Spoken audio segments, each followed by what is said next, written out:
გამარჯობა მეგობრებო, მოგესალმებით. მე იორეკი ვარ და ქართული ამბების მორიგი ეპიზოდით დაგიბრუნდით. მგონია რომ მშვენიერი ამბები მოგიმზადეთ. თუ თქვენს მოგეწონებათ, გამოიწერეთ არხი და დაალაიქეთ ვიდეო. ეს ჩემთვის ძალიან მნიშვნელოვანია. მადლობა ვინც ეს აქამდე უკვე გააკეთეთ და მადლობა ვინც ახლა აჭერთ ზარის ღილაკს. სტუდენტი. ეს ამბავი ერთ სტუდენტ ბიჭზეა, რომელიც სულ რამდენიმე წლის დაარსებულ თბილისის სახელმწიფო უნივერსიტეტში ფიზიკა-მათემატიკის ფაკულტეტზე სწავლობდა. გასული საუკუნის 20-იან წლებში სულაც არ იყო უნივერსიტეტების და სპეციალობების ფართო არჩევანი. თუმცა ლექციებს ისეთი ბუმბერაზი ადამიანები კითხულობდნენ, როგორებიც იყვნენ ივანე ჯავახიშვილი, ანდრია რაზმაძე, გიორგი ნიკოლაძე და სხვები. ეს ჩვენი სტუდენტიც პირველ კურსზე გადიოდა მათემატიკის კურსს, რომელსაც ანდრია რაზმაძე კითხულობდა. ის სისტემატიურად ესწრებოდა ლექციებს და ცდილობდა კარგად გაეგო მისი შინაარსი. საქმე ის იყო, რომ ანდრია რაზმაძე კითხულობდა ძირითად კურსს, ანალიზის შესავალს და ცდილობდა ანალიზის კურსი ლოგიკურად თანმიმდევრულად აეგო. ეს საკმაოდ რთული თეორია იყო და ძალიან იყო დაშორებული სასკოლო მათემატიკას. ამიტომაც სტუდენტებს ეს საგანი განსაკუთრებით უჭირდათ. გამონაკლისი არც ჩვენი ამბის გმირი გახლდათ. ამიტომ სტუდენტს გული აუცრუდა მათემატიკაზე და გადაწყვიტა ფაკულტეტი შეეცვალა. ისტორიულზე გადასულიყო და სათანადო განცხადებად შეიტანა რექტორის სახელზე. იმ დროს კი რექტორი ივანე ჯავახიშვილი იყო. სტუდენტის განაცხადზე პასუხმა ძალიან დააყოვნა. არადა არ აძლევდნენ სტუდენტს ნებას შეეცვალა ფაკულტეტი. ესეც ჯიუტად ცდილობდა არაფერი დაეთმო და იმდენი მოახერხა პირადად შეხვდა ივანე ჯავახიშვილს და კიდევ ერთხელ აუხსნა თავისი გასაჭირი მათემატიკისადმი და სთხოვა ისტორიულზე გადაეყვანა. არც ივანე ჯავახიშვილმა დათმო. თავადაც ისტორიკოსმა ბევრჯერ აუხსნა სტუდენტს, რომ მათემატიკოსებიც არანაკლებ მნიშვნელოვანი ადამიანები იყვნენ ქვეყნისთვის. დაპირისპირებამ დიდხანს გასტანა. თუმცა ბოლოს ივანე ჯავახიშვილის ავტორიტეტმა გაჭრა და დარჩა სტუდენტი ფიზიკა-მათემატიკის ფაკულტეტზე. ხო, სახელი დამავიწყდა, რომ მეთქვა სტუდენტის. ილია ერქვა. ილია ვეკუა.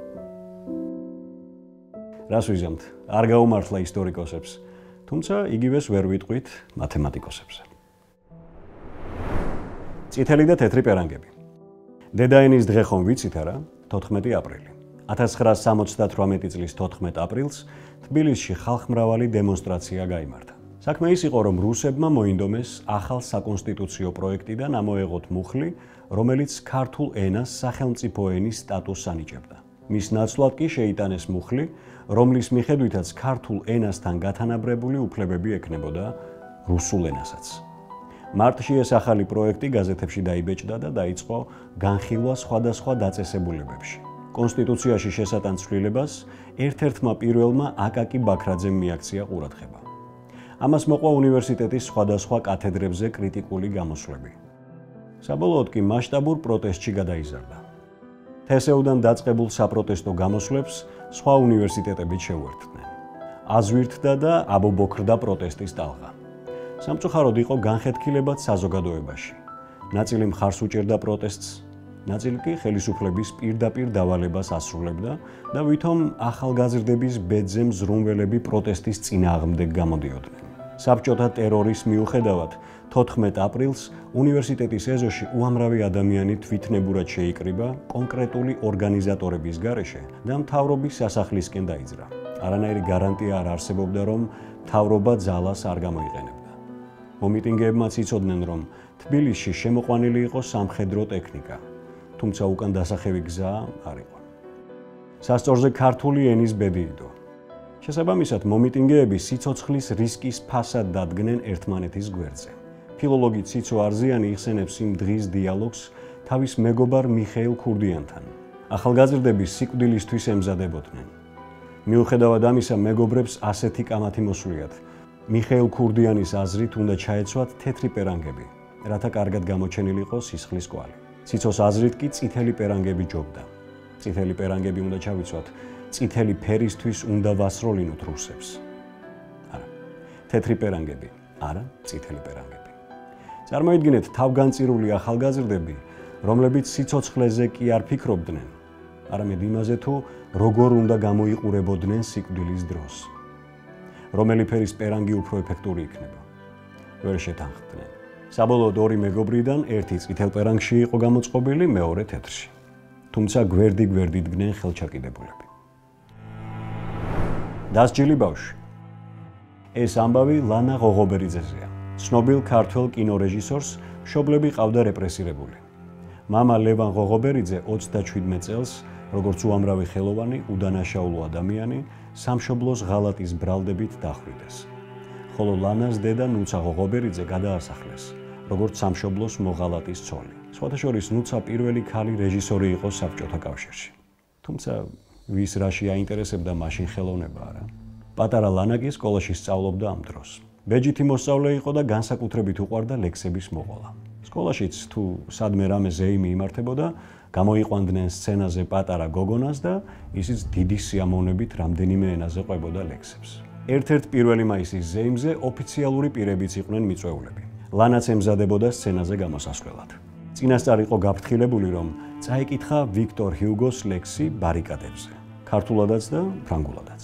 როცა მისი ჯერი მოვიდა, მისმა საყვარელმა მასწავლებელმა ის საკლასო ოთახში დატოვა და სხვა ბავშვები წაიყვანა ზეიმზე.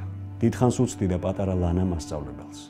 თან გული წყდებოდა ლექსის სათქმელად რომ არ გაიყვანეს და თან მიზეზიც აინტერესებდა. მასწავლებელსაც შეეცოდა ლანა, მაგრამ რა უნდა ეკნა? მივიდა და ჩუმად ჩაშურჩულა ყურში. არ გეწყინოს ჩემო კარგო.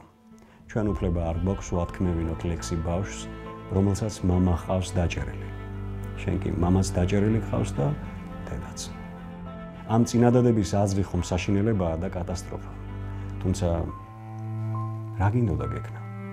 ასეთი ქვეყანა იყო საბჭოთა კავშირი. უდანაშაულო ადამიანები ხომ დასაჯეს და მოუსწეს ცხოვრება.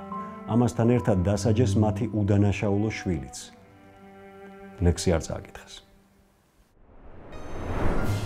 ქართველები პეჟოს ქარხანაში. ქაქუცა ჩოლოყაშვილი და შეფიცულები, როგორც იცით, მთავრობასთან ერთად არ გაქცეულან საფრანგეთში. შეფიცულები ოკუპაციის მერე კიდევ რამდენიმე წელი აჯანყებებს აწყობდნენ და ებრძოდნენ რუსებს. ბოლოს კი როცა მართლა აღარ იყო სხვა გზა და მათი ბრძოლა წარუმატებლად დასრულდა, თურქეთის გავლით გავიდნენ ევროპაში და თავი საფრანგეთში აფარეს. შეფიცულებს პატრონიც არავინ ჰყავდათ და გაქცეული მთავრობისგანაც არ მიუღიათ რაიმე დახმარება. რა უნდა ეკნათ? დაიწყეს სხვადასხვა სამსახურების ძებნა და ფიზიკურად შრომობდნენ, რომ ლუკმა პური ეშოვათ. ისინი ამ მდგომარეობიდან ისევ ქაქუცა ჩოლოყაშვილმა ეხსნა. საქმე ის იყო, რომ ქაქუცამ საფრანგეთში გაიცნო ერთი პოლკოვნიკი, რომელსაც ქართველი ცოლი ჰყავდა. სწორედ მას თხოვა ბიჭებისთვის რაიმე სამსახური ეშოვა. პოლკოვნიკმა გულთან ახლოს მიიტანა ჩოლოყაშვილის თხოვნა და გააცნო თავისი მეგობარი ავტომობილ პეჟოს ქარხნის მეპატრონე. ეს კაცი კი შეპირდა ქაქუცას, რომ მის თანამებრძოლებს ქალაქ ოდინკურში, პეჟოს ქარხანაში დაასაქმებდა. როცა ეს ამბავი საფრანგეთში საქართველოს ელჩმა აკაკი ჩხენკელმა გაიგო, ქაქუცას თხოვა იქნებ მუშაობა ჩვენებსაც დააწყებინო, ჩვენებსაცო სოციალ-დემოკრატები იგულისხმა. ქაქუცას უთქვამს, ბატონო აკაკი, რას ნიშნავს ჩვენები, თქვენები? ქართველი ხალხიაო და მათაც შეაწია სიტყვა პეჟოს მეპატრონესთან. თავარი კი ის იყო, რომ როცა შეფიცულები ოდინკურში ჩავიდნენ პეჟოს ქარხანაში მუშაობის დასაწყებად, იქ უკვე მუშაობდნენ სოციალ-დემოკრატები. ასე 50 კაცი. დღეისთვის სულ ეს იყო. მეც მექნება ერთი თხოვნა თქვენთან. თლათ პეჟოში სამსახურის დაწყება არა, მაგრამ არხის გამოწერა ნამდვილად მინდა გთხოვოთ და ვიდეოს დალაიქებაც. მალე შევხვდებით. დროებით.